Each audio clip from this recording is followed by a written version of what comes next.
Iares, Historia del Arte Español. Audiolibros. Tema 53. Picasso.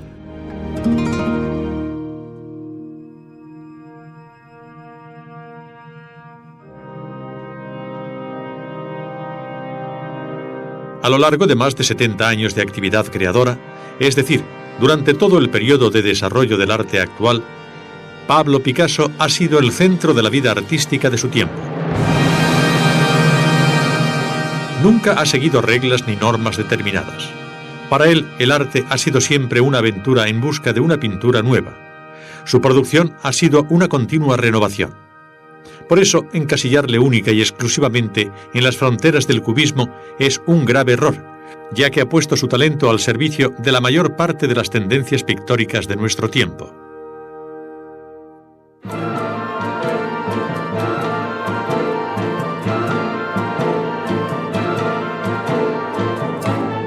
Pablo Ruiz Picasso es uno de los pintores españoles de mayor fama universal, en unión de Velázquez y Goya.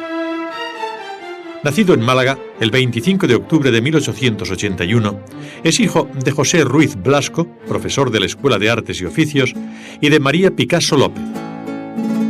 En 1891, la familia se traslada a La Coruña, al ser nombrado el padre profesor de la Escuela da Garda.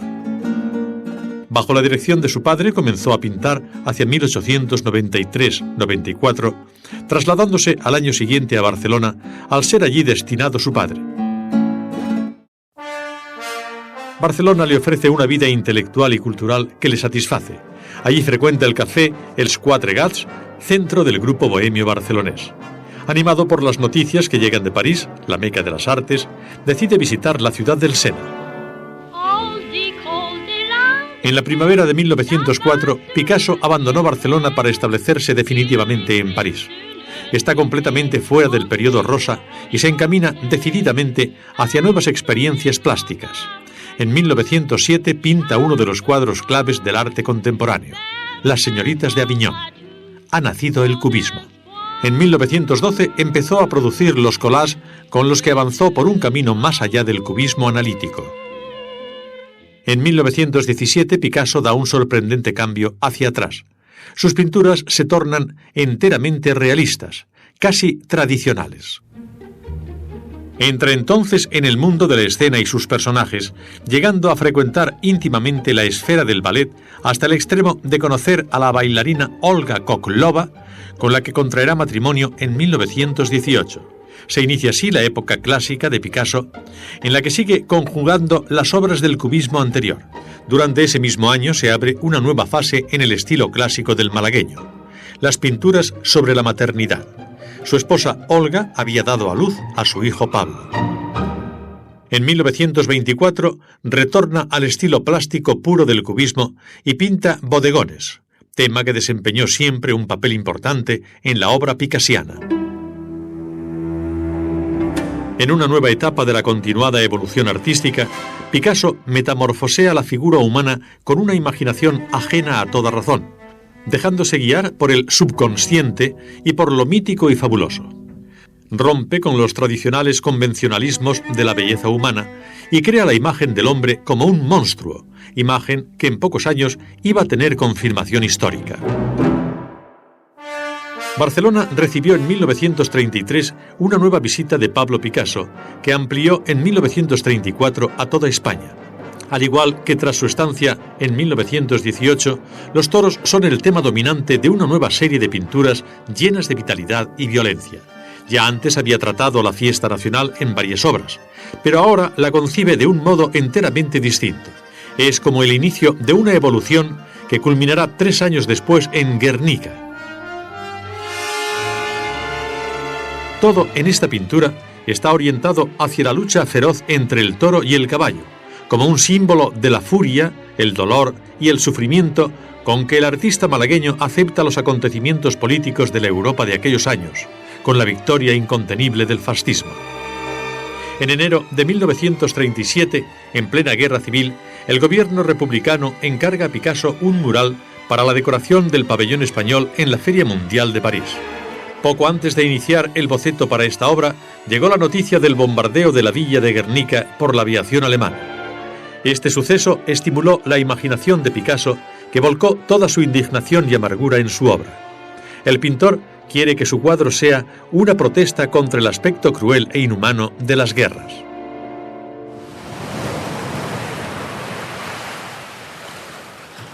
Terminada la guerra en Europa, Picasso se trasladó a la costa mediterránea, donde conoció al conservador del Museo de Antibes, quien puso a su disposición el pequeño museo de aquella localidad.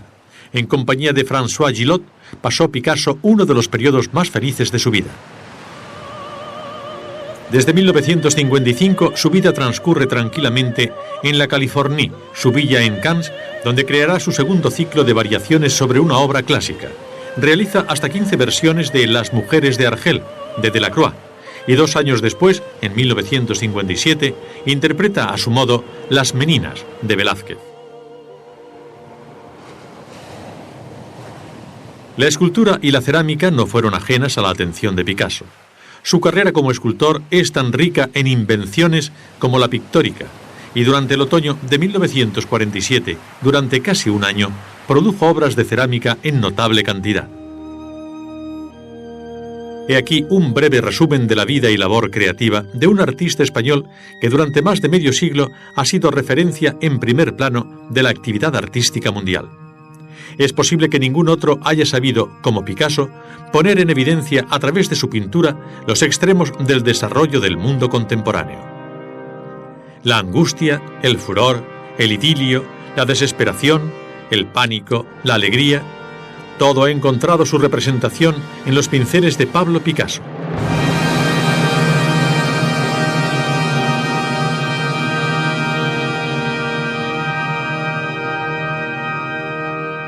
Cuando muere en 1973, es todavía un incansable artista en su juvenil ancianidad.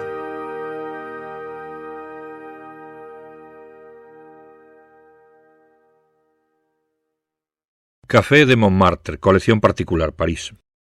Durante su primera estancia en París en 1900, descubrió Picasso las obras de Ingres, Courbet y Delacroix, y también las de los impresionistas Degas, Van Gogh, Gauguin y Toulouse-Lautrec, que le entusiasmaron. Allí tuvo ocasión de pintar varios lienzos que atestiguan la facilidad con que el malagueño asimilaba las nuevas influencias. Este Café de Montmartre nos da una prueba del influjo de Manet y Toulouse-Lautrec al representar su impresión visual con pocas líneas enérgicas y vivas manchas de color. Niña con paloma, colección particular, Londres. En 1901 Picasso regresa nuevamente a París. Deja de pintar las escenas de café y de interiores de ambiente parisino que había realizado el año anterior, siguiendo la línea impresionista. Esta Niña con paloma, realizada en 1901, es otra de sus primeras pinturas, pero ya en ella se aprecia claramente su personal estilo.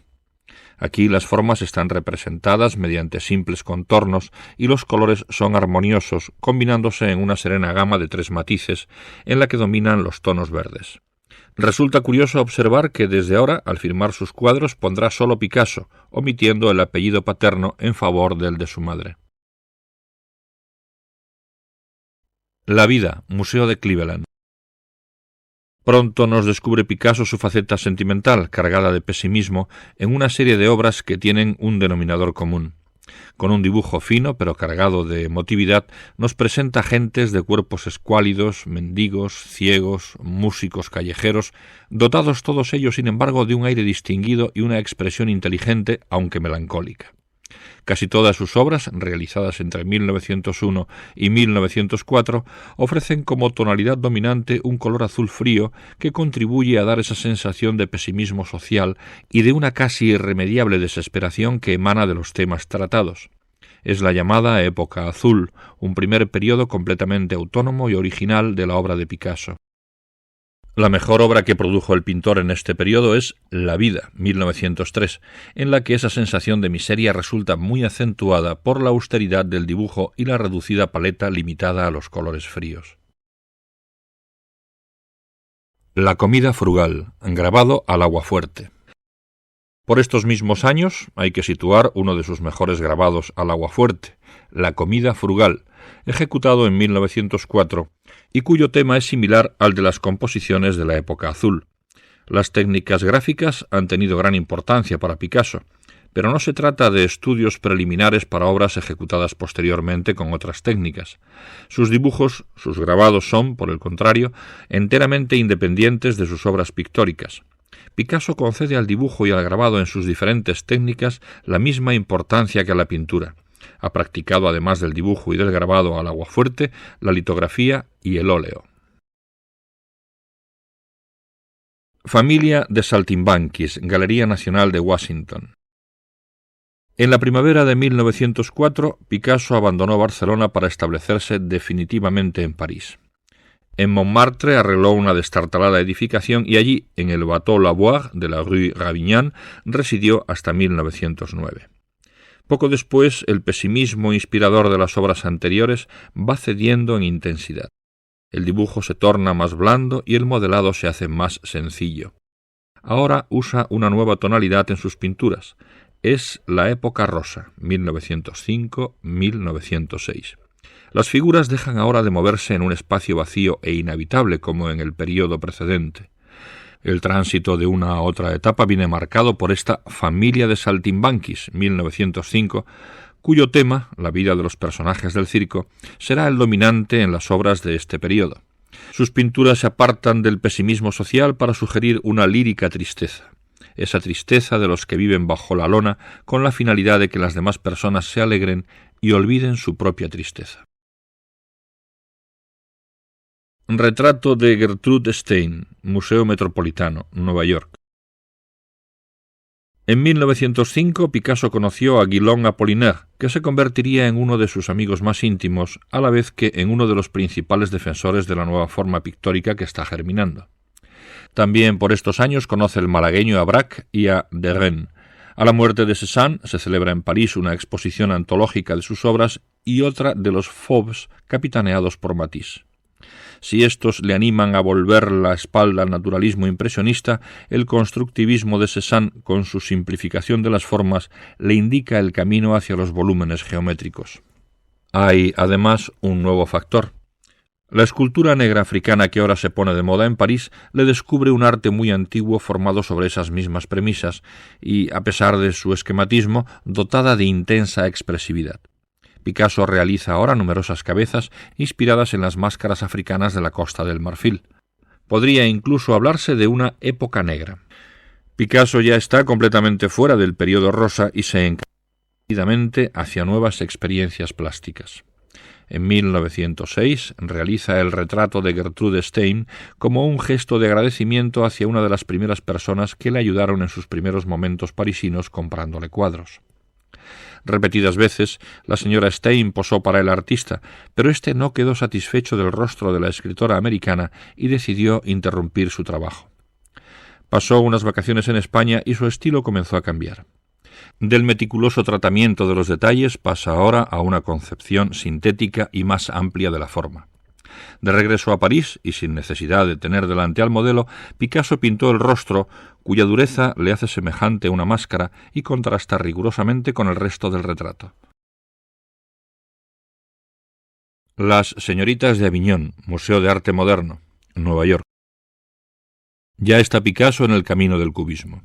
En 1907 pinta uno de los cuadros claves del arte contemporáneo, que con razón ha sido considerado como el punto de partida del cubismo. En Las señoritas de Avignon, en principio denominado el burdel de Avignon, Picasso descompone la realidad y la reduce a sus formas geométricas. Es la ruptura con el objetivismo tradicional. Las figuras centrales del cuadro muestran todavía el estado en que fueron primero concebidas, pero las que flanquean la composición denotan un avance enteramente nuevo y revolucionario. Los rostros centrales recuerdan en cierto modo el retrato de Gertrude Stein, pero los restantes parecen no modelados por la luz, sino tallados a cuchillo. La influencia de la escultura negra africana parece manifiesta en la obra picassiana. Ya ha nacido el cubismo. La denominación se la dio Matisse en tono de censura a las primeras obras que vio de esta nueva concepción intelectualista del arte. Apollinaire se convierte en el teórico del cubismo.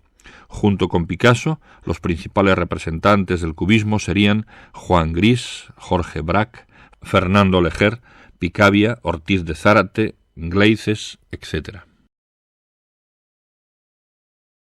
Mujer con abanico, Museo del Hermitage, San Petersburgo. En Las señoritas de Aviñón se le habían planteado a Picasso numerosos problemas.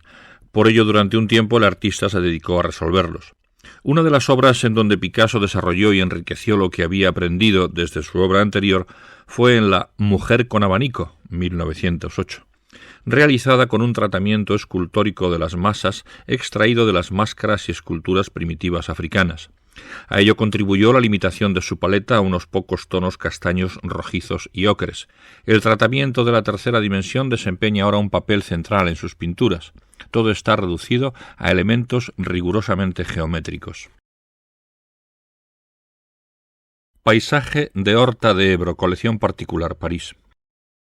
Durante el verano de 1909, Picasso reside en Horta de San Juan, para otros llamada Horta de Ebro. El paisaje de esta zona de la provincia de Tarragona, de formas austeras y desnudas, le inspiró varias pinturas, de entre las que destaca esta vista del depósito de agua del pueblo. Movido tal vez por los ensayos de Cézanne para reducir la forma natural a cuerpos geométricos simples y por los paisajes pintados por Braque en L'Estaque, Marsella, Picasso se lanzó ahora a realizar estos paisajes en los que las diferentes partes están unidas entre sí, formando un conjunto regular parecido a la estructura cristalina. Reduce las formas y volúmenes a su estereometría, renunciando al claroscuro. Sugiere el espacio solo por la angulosidad de los cuerpos sólidos y por su yuxtaposición. Es la época del primer cubismo, el cubismo analítico. Hombre con pipa, colección particular, París. Siguiendo en su línea de interés por el análisis de la forma y la descomposición sistemática de los volúmenes en sus elementos, durante el verano de 1911 el estilo cubista de Picasso evolucionó hacia una nueva cima. Para estas obras utilizó un nuevo formato, el oval, que suponía algo sin precedentes y auténticamente revolucionario. Lo que más sigue interesando al artista en estas obras es la estructura arquitectónica de la forma antes que el tema mismo. Este Hombre con pipa, de 1911, es una de las obras clásicas de esta serie de pinturas en las que la estructura cristalina alcanza monumental claridad. El aficionado, Museo de Basilea. Al año siguiente y durante su estancia veraniega en Aviñón, Picasso completó su evolución en lo que respecta a la tendencia cubista de descomponer la forma en sus elementos y que por esta causa se conoce como cubismo analítico. El aficionado, 1912, que representa la figura de un hombre sentado ante la mesa de un café, es probablemente la obra más representativa de este periodo. Aunque esta sea una de las obras en las que Picasso ayudó a construir el camino hacia la pintura no figurativa, el artista, nunca partidario de la abstracción total, no borra enteramente la realidad en ella. Hay una serie de datos, el banderín de Nîmes, el periódico, que pertenecen a la vida cotidiana del hombre y que unen la representación pictórica con la realidad. Botella, vaso y violín, colección particular, París. En 1912 Picasso empezó a producir los collages o papier collé, con los que avanzó por un camino que le llevaría más allá del cubismo analítico. Este bodegón, realizado ya en 1913, es sin duda la más lograda de sus composiciones de parches o collage. Se trata de un bodegón basado en las formas de algunos objetos de uso corriente, una botella, un vaso, un violín, y en el empleo de trozos de periódico pegados.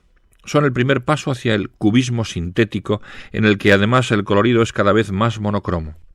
Lo que pretende ahora Picasso es la libre reconstrucción del objeto, librándolo definitivamente de la perspectiva. Pierrot, Museo de Arte Moderno, Nueva York. Después del desarrollo sistemático del cubismo entre 1907 y 1914, desde 1917 Picasso da un sorprendente cambio hacia atrás. Sus pinturas, como este Pierrot realizado en 1918, se tornan enteramente realistas, casi tradicionales. En 1917 había realizado el artista un viaje a Roma con Jean Cocteau para proyectar los decorados y vestuario del ballet Parade del académico francés, que sería puesto en escena por Diaghilev. Entró entonces Picasso en contacto con el mundo de la escena y con sus personajes y trajes tradicionales, llegando a frecuentar íntimamente la esfera del ballet hasta el extremo de conocer a la bailarina Olga Koklova, con la que contraerá matrimonio en 1918. Se inicia así la época clásica de Picasso, en la que sigue conjugando las obras del cubismo anterior. Los tres músicos, Museo de Arte Moderno, Nueva York. Prueba de que no olvidó su cubismo, sino que siguió haciendo experiencias, es el lienzo de Los tres músicos. En el verano de 1921 el artista resumió sus experiencias del periodo cubista en esta composición, en la que aparecen Pierrot, Arlequín y un monje, cada uno de los cuales toca un instrumento musical, mientras que el monje sostiene la partitura. Es la obra maestra de la fase cubista de Picasso, es la culminación del gran cubismo. Madre e hijo, colección particular, Nueva York. Durante este mismo año se abre una nueva fase en el estilo clásico del malagueño, las pinturas sobre la maternidad. Su esposa Olga había dado a luz a su hijo Pablo, y Picasso quiere exaltar en estos lienzos, con ayuda de los volúmenes de los cuerpos y del espacio pictórico, la grandiosidad casi mitológica de la maternidad.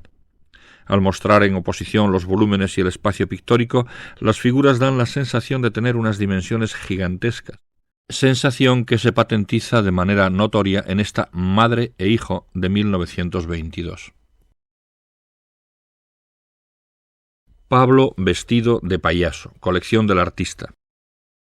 En los primeros años de la década, 1920-1930, Picasso siguió alternando en su producción el cubismo con el estilo clásico. Por estas fechas el artista estrena un nuevo tema, los retratos de su hijo Pablo. En ellos muestra el malagueño su facilidad en el manejo de la composición, del color y de la organización del espacio. Estudio con busto clásico, colección particular, Nueva York. En 1924 retoma Picasso el estilo plástico puro del cubismo y pinta bodegones, tema que desempeñó siempre un papel importante en la obra picassiana, pero que desde ahora eclipsará al resto de su producción. Ellos atestiguan las culminaciones y conquistas del artista, así como sus preocupaciones y problemas artísticos. Este estudio con busto clásico, de 1925, es como un resumen de lo conseguido por Picasso hasta este momento, con la aportación de una nueva conquista, la nueva gama cromática más alegre, pero también se advierten algunos de sus logros futuros, la manera de sugerir el volumen del busto combinando las vistas frontal y de perfil. Bañista sentada, Museo de Arte Moderno de Nueva York. En una nueva etapa de la continuada evolución artística de Picasso, el artista metamorfosea la figura humana con una imaginación ajena a toda razón, dejándose guiar por el subconsciente y por lo mítico y fabuloso.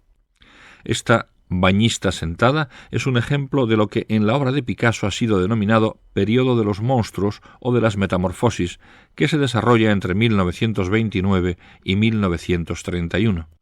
Rompe el artista con los tradicionales convencionalismos de la belleza humana y crea la imagen del hombre como un monstruo, imagen que en pocos años iba a tener confirmación histórica. Picasso parecía convertirse en un visionario profeta. Esta figura sentada es uno de tales monstruos. Aunque sus formas son humanas, su construcción simula la de una máquina con sus duras y huesudas formas y escuetos colores. Esta metamorfosis de la figura humana fue continuada por el pintor hasta 1931, fecha en que se publicaron sus grabados ilustrativos de Las Metamorfosis de Ovidio. El sueño, colección particular, Nueva York. En 1932 inició Picasso una nueva serie de pinturas de figuras femeninas, desnudas habitualmente y vestidas a veces, y que en su mayoría se representan sumidas en un tranquilo sueño. La modelo de estas pinturas fue la joven María Teresa Walter, que 3 años después le daría una hija, Maya.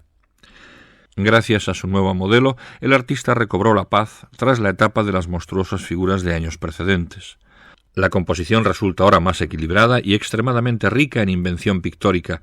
pero lo que más sorprende es la combinación en el rostro de las formas frontal y de perfil que ya habíamos visto esbozada en su Estudio con busto clásico. Corrida de toros, colección particular, Nueva York. Barcelona recibió en 1933 una nueva visita de Pablo Picasso, visita que se amplió al año siguiente a toda España. Al igual que tras su estancia española durante 1918, los toros son ahora el tema dominante de una nueva serie de pinturas llenas de vitalidad y violencia. Los colores de estos lienzos, como esta corrida de toros, son generalmente muy vivos, con toda la violencia de la agonía impregnada en ellos. Ya antes había tratado la fiesta nacional en varias obras, pero ahora Picasso la concibe de un modo enteramente distinto. Es como el inicio de una evolución que culminará 3 años después en Guernica. Todo en esta pintura está orientado hacia la feroz lucha entre el toro y el caballo, como un símbolo de la furia, el dolor y el sufrimiento con que el artista malagueño acepta los acontecimientos políticos de la Europa de aquellos años con la victoria incontenible del fascismo. Grabado de la Minotauromaquia. Sobre todo a partir de 1930, Picasso se dedicó intensamente también al grabado. Para Esquira ilustró las Metamorfosis de Ovidio. Para Vollard, en 1931, Le chef-d'œuvre inconnu, la obra maestra desconocida, de Balzac. Y en 1933-34 grabó sobre temas clásicos 45 tablas reunidas bajo el título de L'Atelier du Sculpteur, el taller del escultor, además de la conocida serie de la Minotauromaquia, 1935. Guernica, Museo Reina Sofía, Madrid. Al producirse la Guerra Civil Española en 1936, Picasso es nombrado director del Museo del Prado. El esfuerzo del artista malagueño por crear una mitología propia de nuestro tiempo encuentra su punto culminante en esta época. En enero de 1937, el gobierno republicano español le encargó un mural para la decoración del pabellón español en la Feria Mundial de París. Poco antes de iniciar el boceto para esta obra se supo la noticia del bombardeo de la villa de Guernica por los aviones alemanes. Este acontecimiento estimuló la imaginación de Picasso, que volcó su amargura e indignación en los primeros esbozos para el cuadro de Guernica. Las figuras aparecen unidas entre sí dentro de un esquema triangular que evoca el frontón de un templo griego. Allí se integran el alarido del caballo mortalmente herido, el pánico de la mujer en la casa que arde, la agonía del guerrero con la espada rota y la mujer que llora. La paleta de esta pintura al temple es muy austera y casi suprimido el color, está reducida al blanco, negro y a pocos matices del gris, con lo que se acentúa la impresión de terror. Picasso quiere que su cuadro sea una protesta contra el aspecto cruel e inhumano de las guerras. Mujer llorando, colección particular, Londres. Al mismo grupo temático que Guernica pertenece la Mujer llorando, 1937, que es una manifestación del profundo dolor e indignación que invadió a Picasso tras el bombardeo antes aludido.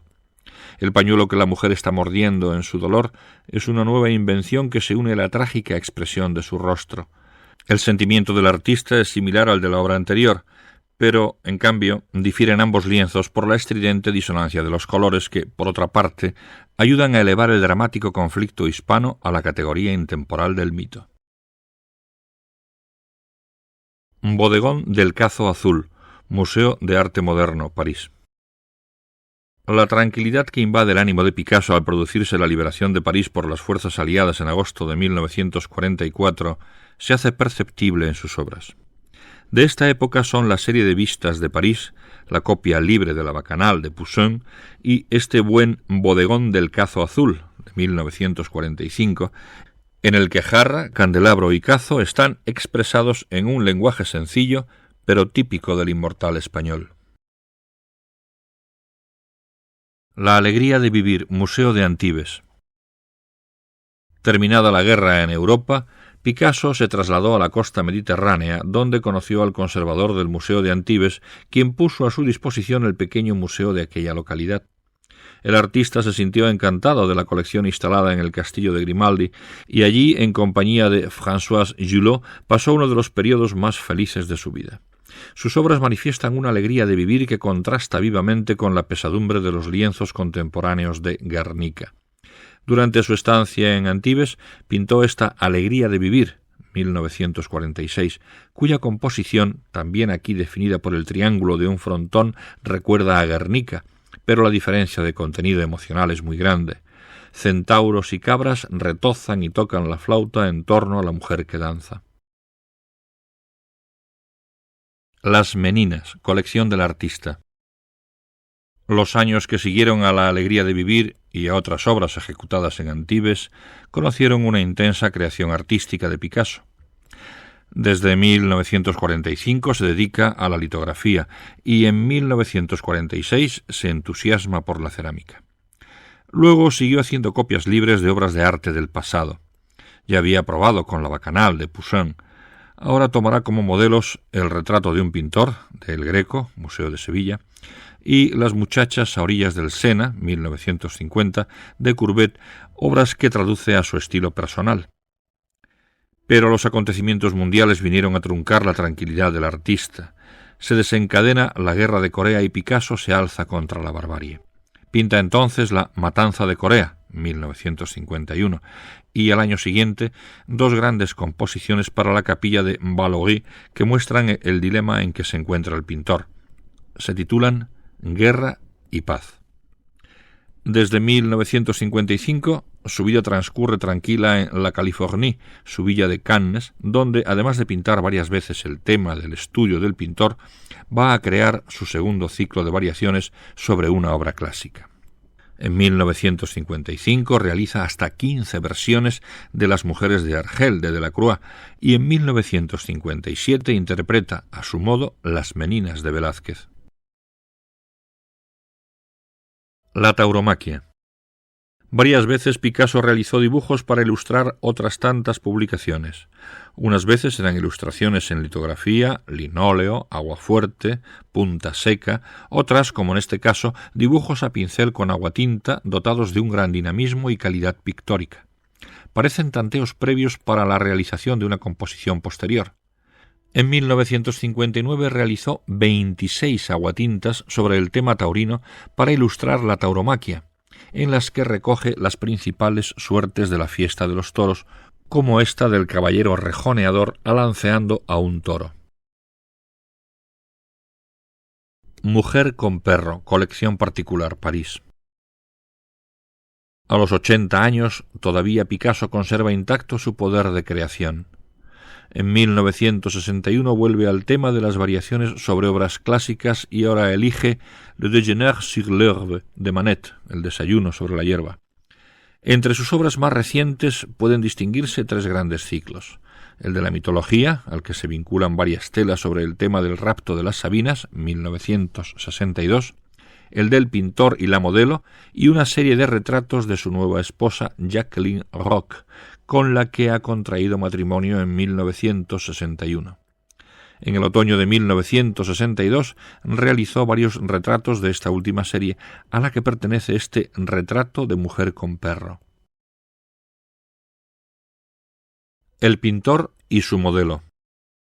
Entre febrero y el verano de 1963, el artista realizó más de 40 variantes sobre el tema de El pintor y su modelo, pero sin que pueda adivinarse en ellas un desarrollo metódico del tema.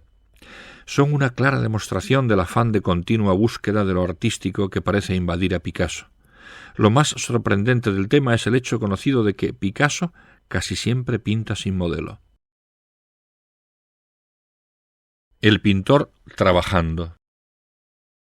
Poco antes del largo periodo de varios meses en que, a causa de una enfermedad, Picasso hubo de abandonar temporalmente la pintura en favor de técnicas menos laboriosas, como el dibujo y el grabado, el maestro malagueño realizó en 1965 este lienzo en el que encontramos un carácter nuevo. La aparición de esos espacios vacíos, de esos trozos de tela sin pintar, que provocan una zona de gran claridad sobre la que se destaca la mano del pintor, elemento esencial para poner en relación la idea con su plasmación en el cuadro. La pintura, aplicada de manera rápida y sin retoques, contribuye de manera eficaz a este nuevo logro en la continuada evolución picassiana hacia la conquista del espacio pictórico. Escultura. Cráneo de cabra y botella. Museo de Arte Moderno, Nueva York. Además de la pintura, Picasso dedicó no poca atención a la escultura. Su carrera como escultor es tan rica en invenciones como la pictórica. Varias veces ha interrumpido su dedicación a la escultura para luego volver con nuevas ideas. Entre su producción escultórica, en la que predomina la utilización del bronce como material, hay que destacar La mujer sentada, 1901, El arlequín, 1905, La cabeza de mujer, 1905 y 1909, y El jarro de ajenjo, 1912. Desde 1914 hasta 1928 apenas realizó obra escultórica alguna, pero en esta última fecha retornó a la escultura con sus Metamorfosis, 1928, Cabeza de mujer, 1931-1932, y El gallo, 1932. Más tarde, en contacto con Julio González y Pablo Gargallo, utilizó el hierro y realizó varias composiciones. Mujer con naranja y cabeza de toro, de 1943, La calavera, el año siguiente, etc. Hasta que en 1944 dio por concluido, después de no pocos ensayos, su Hombre del cabrito, que es la obra culminante de la escultura de Picasso. Años después realizó La cabra, 1950, Cabeza de mujer, 1951, El mandril con su cría, 1952, y El cráneo de cabra y botella, en bronce pintado, que reproducimos aquí. Cerámica. La cerámica es otro de los aspectos principales de la creación artística de Pablo Picasso. En 1946, y por su amistad con los esposos Ramier, directores de la factoría Madoura de Vallauris, Picasso entró en contacto con la alfarería. Volvió allí durante el otoño de 1947 y durante casi un año se dedicó a producir obras de cerámica en gran cantidad. Platos, fuentes, vasijas de las más variadas formas y colores salieron de sus manos por entonces, al igual que seguirían saliendo en fechas posteriores. Esta es, pues, en resumen, la labor creadora de un artista español que durante más de medio siglo ha ocupado el primer plano de la actividad artística mundial. Es posible que ningún otro artista haya sabido, como Picasso, poner en evidencia en su pintura los extremos del desarrollo del mundo contemporáneo. La angustia y el furor, el idilio y la desesperación, el pánico y la alegría, todo ha encontrado su representación en los pinceles de Pablo Picasso. Cuando murió, en 1973, era todavía un incansable artista en su juvenil ancianidad.